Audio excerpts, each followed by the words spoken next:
Hello, சொல்லுங்க sir. நான் சாந்தியோட father பேசுறேன்.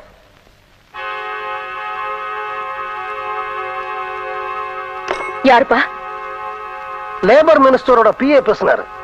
மினிஸ்டர் ஒரு நாளைக்கு தான் டைம் கொடுத்திருக்கிறாரு. நாளைக்கு கம்பெனியை நீ திறக்கல, நாளைக்கு கவர்மெண்டே கம்பெனியை திறக்கும்னு சொல்லிட்டாரு. அது எப்படி அவங்க திறப்பாங்கன்னு நானும் பாக்குறேன். சாந்தி, அனாவசியமா கவர்மெண்டோட விளையாடாத. யார் யார்கிட்ட விளையாடுறாங்கன்னு அவங்களும் தெரிஞ்சுக்கிட்டோம். சாந்தி, என்னப்பா சத்தம் போடுறீங்க? நீங்களும் தொழிலாளிங்க பக்கம் சேர்ந்துட்டீங்களா? அம்மா, தனிப்பட்ட ஒரு மனுஷனை பழிவாங்க நீ எடுத்த முடிவு தப்புன்னு நான் மட்டும் இல்ல, இந்த நாடே சொல்லுது. அத பத்தி எனக்கு கவலை இல்ல. நான் அவரை ஜெயிக்கணும். அதுக்காக கவர்மெண்ட் ஃபேக்டரி எடுத்துக்கிட்டாலும் பரவாயில்ல. ஐ எம் சாரி மேடம், இது எங்க தாத்தா சம்பாதிச்ச சொத்து. எங்க அப்பா இந்த கம்பெனியை நிர்வாகம் பண்ணினார். அவருக்கு அப்புறம் இந்த கம்பெனியை நான் நிர்வாகம் பண்ணினேன். நீ படிச்சு வந்ததுனால இந்த நிர்வாகத்தை நான் உங்ககிட்ட ஒப்படைச்சேன். ஆனா இப்படி பைத்தியக்காரத்தனமா இந்த நிர்வாகத்தை கவர்மெண்ட் கிட்ட ஒப்படைக்க நான் அனுமதிக்கவே மாட்டேன். உனக்கு ஒண்ணு தெரியுமா? எனக்கு 50 வயசு தான் ஆறுது. நான் ரிட்டையர் ஆறதுக்கு இன்னும் 5 வருஷம் இருக்கு. ஆனா 50 வயசுக்கு மேல இருக்கிறவங்க எல்லாம் வீட்டுக்கு அனுப்பணும்னு நீ சொல்ற. அதனால நான் மறுபடியும் இந்த கம்பெனிக்குள்ள முதலாளியா நுழைஞ்சு இந்த போராட்டத்தை நிறுத்துறேன். வெளியில ஸ்ட்ரைக் பண்றாங்களே, அவங்களுக்கு ஜூஸ கொடுத்து இந்த உண்ணாவிரதத்தை வாபஸ் வாங்க சொல்ல போறேன். அழகே, முதலாளி போய் பழச்சாறு எடுத்துக்கலாமா? வாங்குறேன்.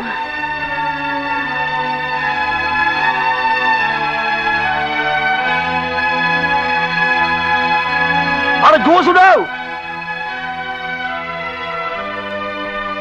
இந்தாங்க, இந்த ஜூஸ குடிச்சு போராட்டத்தை கைவிடுங்க.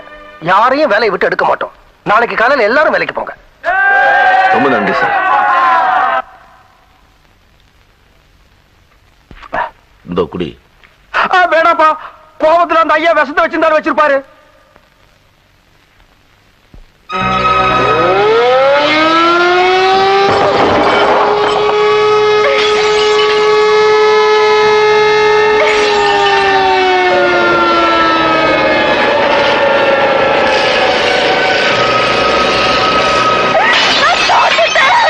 சாந்தி,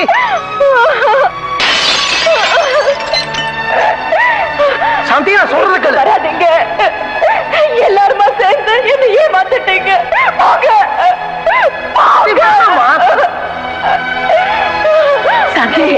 வேண்டாமா, ஏமாத்திட்டீங்க. எல்லாருமா சேர்ந்து என்ன ஏமாத்திட்டீங்க. நான் தோத்து போயிட்டேன்.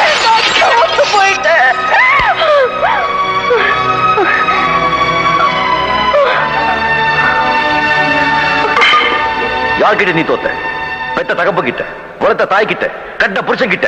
இது தோல்வியா? தோல்விதான் ஒவ்வொரு மனுஷனுடைய வெற்றிக்கும் முதல் படி. அதை தெரிஞ்சுக்கோ. துக்கத்தையும் சந்தோஷத்தையும் சமமா எடுத்துக்கணும் தான் உண்மையான மனுஷன். கோடீஸ்வரனா இருந்தாலும் எவ்வளவு பெரிய ஆளா இருந்தாலும் அவனுக்கு ஒரு கஷ்டம் வரும்போதுதான் மத்தவங்க கூட அவனுக்கு புரியும். படிப்புல நம்பர் 1, உத்தியோகத்துல நம்பர் 1, கோபத்துல நம்பர் 1, வேகத்துல நம்பர் 1. வாழ்க்கையில நீ எந்த நம்பர் தெரியுமா? வாரிய சுத்தி கண்ணாடியை போட்டுக்கிட்டு வெளி உலகத்தை பார்க்கணும்னு நினைச்சா அதுல முகதான் தெரியும். கண்ணாடியை எடுத்துட்டு ஜன்னல் வழியா பார், அப்பதான் உனக்கு வெளி உலகம் என்னன்னு புரியும். இப்படிதான் இருக்கணும்னு கட்டுப்படுத்தாம எப்படியாவது இருக்கலாம்னு உன்னை சுதந்திரமா விட்டாங்கல்ல, கண்டிப்பா இவங்க உன்னை கூடையாதான் வளர்த்திருக்காங்க. பேசாதீங்க, இதை பத்தி நீங்க பேசாதீங்க. அமைதியான என் வாழ்க்கையில் ஆத்திரத்தை வரவழைச்சதே நீங்க தான். ஏன் வீட்டுல தங்கி, ஏன் தட்டுல, ஏன் படத்துல சாப்பிட்டு, ஏன் வீட்டு முன்னாடி உண்ணாவிரதம் இருந்தீங்களே. உங்கள மாதிரி மனுஷனை நான் பார்த்ததே இல்ல. இல்லம்மா, இல்ல, கண்டிப்பா அவர் உங்க தட்டுல சாப்பிடல, உங்க செலவுல இங்க தங்கல. என்னைக்கு உங்க கழுத்துல தாலி கட்டி அவங்க அம்மா வார்த்தைக்கு கட்டுப்பட்டு இங்க தங்க சம்மதிச்சாரோ அந்த நிமிஷமே மாச செலவுக்காக என்கிட்ட 2000 ரூபாய் கொடுக்கிறாரு. அது அவருக்கு மட்டும் இல்ல, உங்களுக்கும் சேர்த்துதான். இதெல்லாம் எதுக்குன்னு நான் கேட்டேன். புருஷன் பணத்துல பொண்டாட்டி சாப்பிடுறதுதான் அவளுக்கு பெருமை. பொண்டாட்டி பணத்துல புருஷன் சாப்பிட்டா அது எனக்கு கொடுமைன்னு சொன்னாரு. பெண்ணை மதிக்காம, பெண்ணுக்கு மரியாதை கொடுக்காம, பெண்ணை அவமானப்படுத்துற இவரோட நீங்களும் சேர்ந்துக்கிட்டீங்கல்ல. நான் பெண்ணை மதிக்காதவனா? நான் பெண்ணுக்கு மரியாதை கொடுக்காதவனா? உலகத்திலேயே நீ ஒருத்திதான் பெண்ணு நீ நினைச்சேன்னா அந்த பெண்ணுக்கு நான் மரியாதை கொடுக்கலன்னு வச்சுக்கோ. பெண்ணுக்கு அழகை விட அடக்கம் தான் முக்கியம், அறிவை விட அமைதிதான் முக்கியம். இந்த உலகத்துல படைப்பாளியே பெண் தான். ஆணை சுமக்கிறவளும் பெண் தான். உன்னை மாதிரி திமிர் பிடிச்ச பொண்ணை சுமக்கிறவளும் பெண் தான். அப்படிப்பட்ட ஒரு பெண் தெய்வத்தை மதிச்சு மரியாதை கொடுத்து அவங்க சொன்ன ஒரே ஒரு வார்த்தைக்காக உன் கழுத்தை நான் 3 முடிச்சு போட்டேன். அவங்க தான் என்னுடைய தாய். உன்னை கல்யாணம் பண்ணிக்கிட்ட மறுநாளே ஒரு சைக்கிள் ரிக்ஷாவில் பெட்டி படுக்கையோட உன்னை போட்டு உதச்சே என் வீட்டுக்கு கொண்டு போயிருப்பேன். ஆனா நமக்குள்ள தாம்பத்திய உறவு நடக்கலைங்கிறது என் அம்மாவுக்கு தெரியக்கூடாதுங்கிற ஒரே ஒரு காரணத்துக்காகத்தான் நிறுத்திட்டேன். என்னோட சந்தோஷமா நீ குடும்பம் நடத்தலேன்னு அந்த ஜீவனுக்கு தெரிஞ்சது, அதுல ரத்த ஓட்டமே நின்னுடும். மகனுக்கு இப்படி ஒரு வாழ்க்கையை ஏற்படுத்தி கொடுத்துட்டோமேங்கிற வருத்தத்துல அவங்க இதய துடிப்பே நின்றுடும். நான் என் தாயை மதிக்கிறவன், அவங்க சொல்லுக்கு கட்டுப்படுறவன். நான் என் தாய் மேல எவ்வளவு மதிப்பு வச்சிருக்கிறோம், அதே போல உனக்கு ஒரு புள்ள பிறந்து அவன் உன்னை மதிக்கிற அளவுக்கு நீ நடந்துகிட்டா, நான் மட்டும் இல்ல இந்த உலகமே உன்னை மதிக்கும். உன் பெண்மைக்கு மரியாதை கிடைக்கும். கிருஷ்ணா,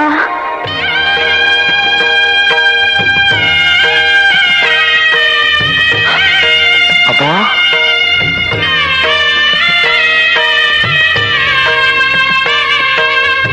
அம்மா, அம்மா உங்க கை கால்.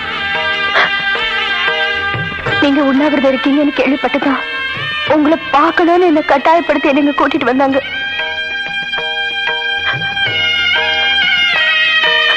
என்ன மன்னிச்சிடையா. அம்மா என்னம்மா இது? கிருஷ்ணா, அம்மா என்னம்மா இது? என்ன காரியம் சரிங்கம்மா? அம்மா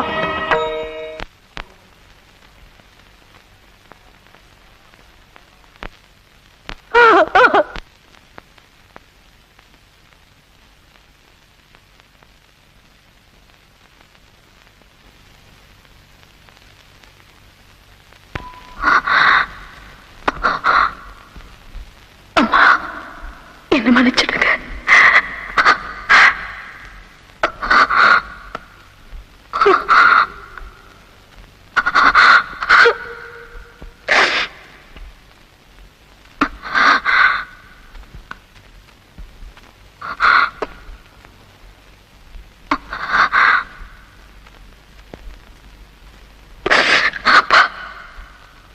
மன்னிச்சிடுங்க.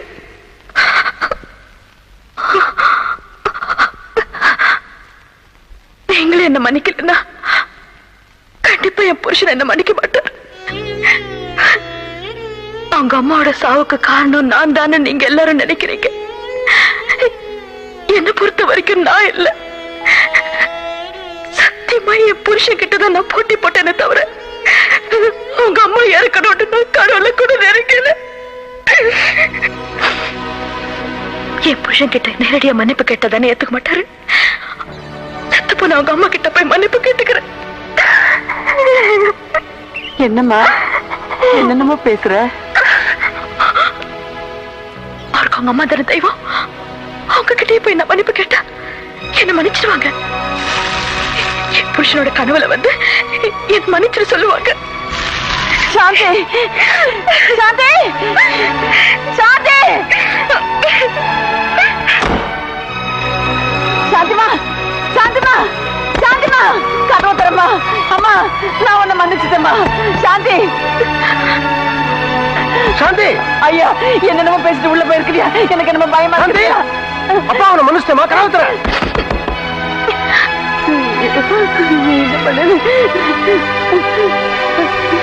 அவசரப்பட்டு எந்த முடிவு எடுக்காத. சாந்தி, சாந்தி, சாந்தி, உன் புருஷன் உன்னை மன்னிச்சுட்டு வரமா. அம்மா வெளியில வந்துருமா.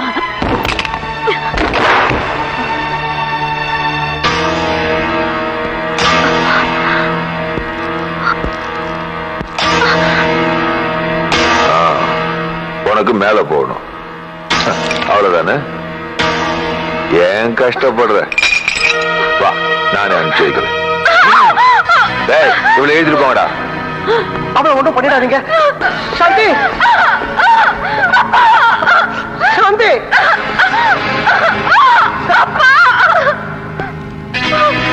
என் ஃபேக்டரிக்கா சீல் வச்சிங்க? என்னையா ஜெயில போட்டீங்க, அப்பனையும் பொண்ணையும் சேர்த்து வீட்டோட கொளுத்திடுறேன்.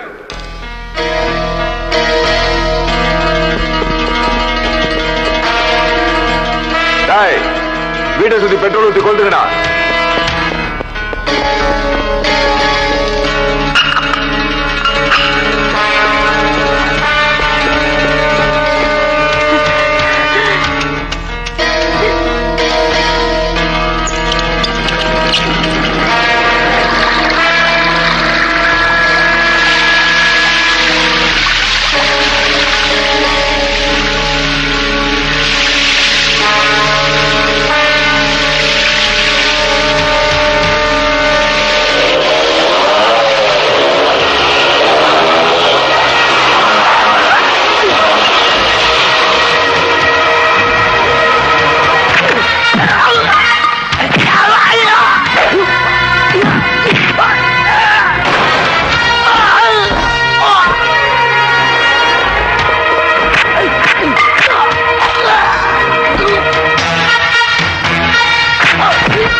ஏன் மாலையோட நிக்கிறீங்க? புது நாளைக்கு தான்.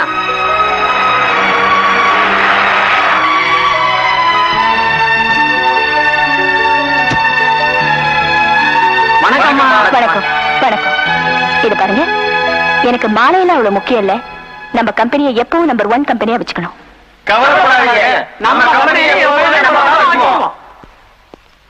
என்னங்க சாப்பாடு? சாப்பாடா? யார் செஞ்சது? நான் தான். நீயா? புக்கு படிச்சு செஞ்சேன். 2 நாள் அட்ஜஸ்ட் பண்ணிக்கிட்டா அப்புறம் சரியாயிடும். மன்னன். மன்னனா? யாருங்க? நீங்க தான். நானா? பாசத்துல மன்னன், சண்டையில மன்னன், தொழிலாளிகளுக்கு மன்னன், கட்டி பிடிக்கிறதுலயும் மன்னன். உடம்புல வலிக்குது.